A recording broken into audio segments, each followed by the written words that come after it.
University. She is currently an associate professor and co-director of Pediatric Oncology Research Program at Van Andel Research Institute in Grand Rapids, Michigan. And she's going to be going over some of the trials and studies that are going on at the NMRTC. Giselle Scholler.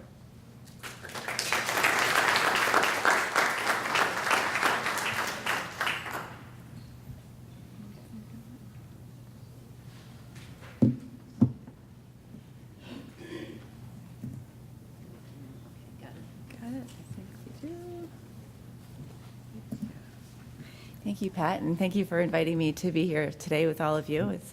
As always, it's great to be here. I'm going to talk a little bit about the NMTRC. It's our national consortium, the Neuroblastoma and Medulloblastoma Translational Research Consortium.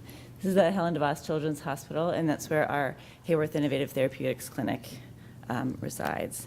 The NMTRC is a national consortium of about 15 hospitals currently, as well as research institutes such as TGen and the University of Vermont, where we're developing early phase clinical trials for relapsed neuroblastoma is the main focus. This is another picture, and that's our website is the www.nmtrc.org. It's undergoing a new revamp this week, so if you look at it right now, it's kind of in transition. But these are all the people involved in the NMTRC. It's been a great group to work with, and I'm really happy to be part of this group. The NMTRC started in 2007, where we opened our first clinical trial looking at a phase 1 study with nifurtimox in relapsed neuroblastoma. Since that time, we've increased the number of clinical trials over the last 5 years. We're now at about 7 clinical trials. Here's a list. We're currently on our phase 2 trial looking at nifurtimox in combination with cyclophosphamide and topotecan in relapsed refractory neuroblastoma as well as medulloblastoma. This is a drug that works in both diseases, or appears to have efficacy in preclinical studies in both diseases, and currently being tested. We are also, last year, just completed our feasibility trial using molecularly guided therapy. So this is Dr. Cohen talked about, really doing genetic profiling of patients' tumors and trying to understand how to best treat those patients depending on their genomic DNA. And I'll talk a little bit about that study. We completed our first study last year with 14 patients in neuroblastoma and now have moved on to our next study where we've broadened out to all pediatric cancers. We also completed our phase 1 study looking at DFMO, and I'll talk a little bit about DFMO as well today, as a single agent, and then we combined it also with etoposide in patients with refractory recurrent neuroblastoma. And we now have moved on to a phase 2, and we're studying DFMO now as a preventative agent, and I'll talk about our rationale for that as well, for patients in remission, either at the end of upfront therapy or after relapse, and that have been able to get back into remission to see if we can prevent relapse in these patients. And then we also are studying a drug called TPI-287. This drug is a microtubulin inhibitor, similar to vincristine. It binds to mutant tubulin, as well as it does not get pumped out by the multi-drug resistance transporters. So it's a drug that was developed for resistant tumors. Tumors become resistant to vincristine by the tubulin becoming mutant tubulin, and this can bind to that. It's an IV infusion that takes about an hour once a week. We completed our phase 1 clinical trial last year in that one, and now have 2 phase 2 studies open. One is a single agent for multiply relapsed patients. It's a nice drug for multiply relapsed patients in that it doesn't drop the blood counts, and it's very well tolerated for patients whose bone marrows are very weak. We also have it in combination with irinotecan Temodar. It's actually a randomized trial, so patients can will either receive irinotecan Temodar in early relapse or irinotecan Temodar and TPI-287. Patients progress on the irinotecan Temodar alone, they can cross over and they will receive TPI as well. And those 2 studies are ongoing. We also have a molecular analysis study, a biology study where we're profiling our patients. In terms of enrollment, last year, for enrollment for the NMTRC, these are all the different trials that we had. We enrolled 102 patients with neuroblastoma last year. So far to date this year, we've enrolled 64 patients, and that was actually from the beginning of May. So we're a little bit higher than that. So enrollment at our centers is going well. I want to just mention our clinic at the Helen DeVos Children's Hospital, where I see patients. I'm the director of the Haworth Innovative Therapeutics Clinic, and it's an early phase clinical trial program. Our goal is to maintain, it's really focused on relapse patients, to maintain quality of life and extend life with children with neuroblastoma.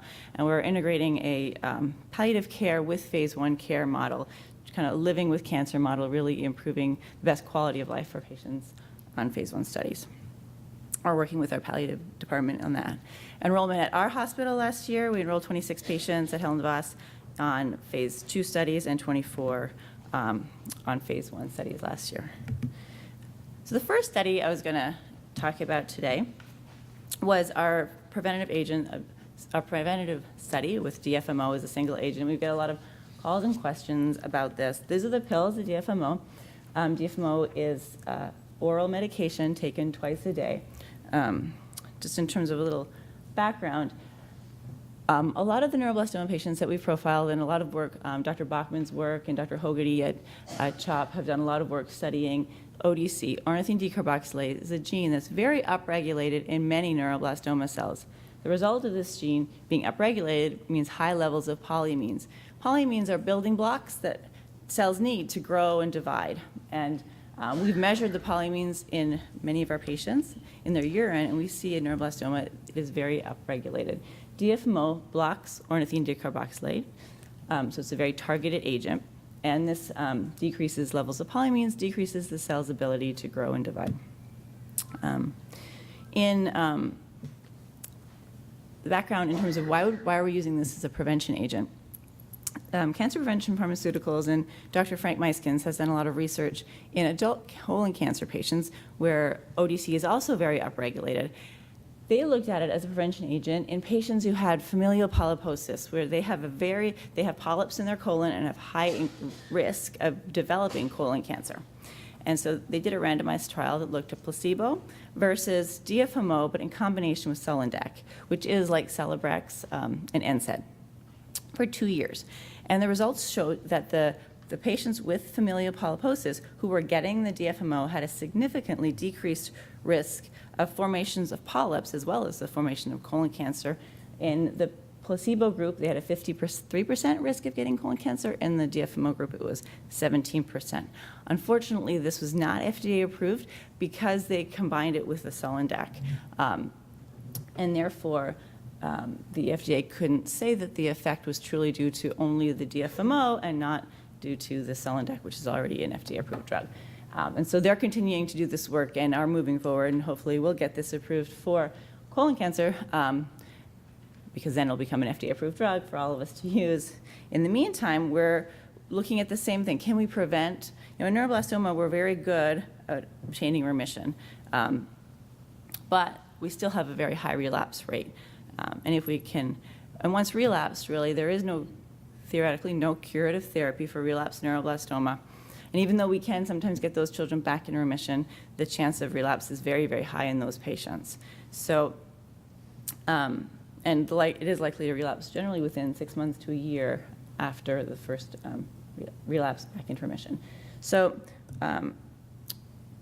our hope is to evaluate the preventative activity of DFMO as a single agent in patients who are in remission. The study design is we're treating with DFMO at a dose of between 500 to 1,000.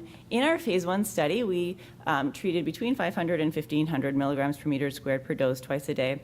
We saw at all dose levels the urine polyamines return to normal. So we did not continue to dose escalate. Generally, in a phase 1 study, you increase the dose and increase the dose and increase the dose until you see toxicities to define the maximum tolerated dose of a drug. In the adult studies, they did that with DFMO, and they got up to 30 grams per day. So very much higher dose than we're at. But what we were looking for was a biologic effect and see if we were hitting our target. Are we decreasing the polyamines? And we did see at these doses that the urine polyamines returned to normal, and so therefore felt that we were hitting our biologic target. And we saw some other effects in our phase 1 that we were comfortable that we were having an effect in neuroblastoma. These pills can be swallowed, or they can be crushed and they dissolve in virtually all liquids and can be mixed in food as well. So we have 2 groups of patients. Our first one, stratum 1, is for patients at the end of upfront therapy. And then stratum 2 is relapsed patients which have achieved remission. Both groups have to be within 120 days from the end of either therapy. If we go too much longer, we need to have a consistent group. We've just actually changed our numbers. For stratum 1, we use the historical control of 66%, as Dr.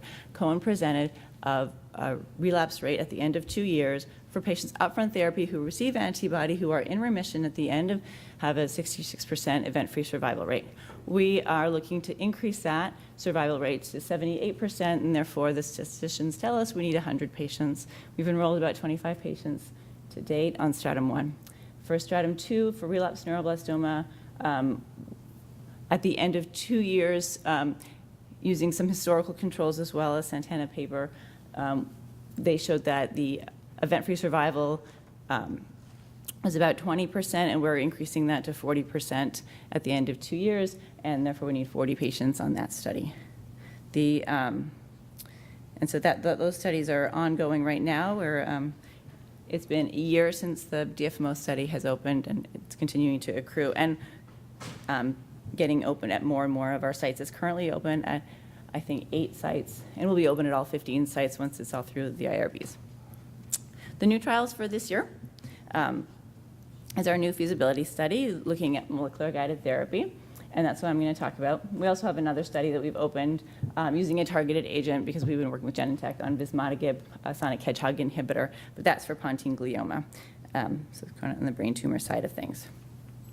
The other program we have at our hospital, which many hospitals I think across the U.S. right now are doing this, is our Signatures program, where every patient diagnosed with any cancer right now at Helen DeVos Children's Hospital, we're taking a biopsy of that patient's tumor, either at diagnosis or at relapse. Anytime the patient has a biopsy, this goes to tumor pathology.